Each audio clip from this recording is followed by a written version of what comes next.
What are the areas that most concern you about DC's emergency preparedness at this point, nearly 12 years after September 11th? I think one of the things that really impact my feeling about our preparedness is our hospital bed capacity. We saw it on 9/11. One of the things a lot of folks don't know is we ran out of burn nurses. There's just so much capacity you have. Here in Boston, back in Boston, you have so many hospitals.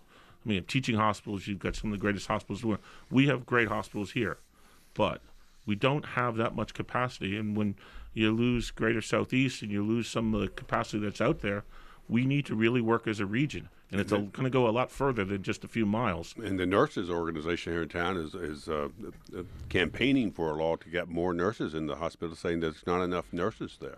I think that's one of the areas. Secondly, is to continue to engage those facilities that have large gatherings, to really test for Nationals Park over at the Verizon Center or at RFK, and to make sure we're being vigilant. What about Metro Center? Every day, 1 million people ride Metro. I was about to say, what concerns do you have about vulnerabilities in our transit network? You also used to work for Metro. I did, and it's something that I know they take very seriously.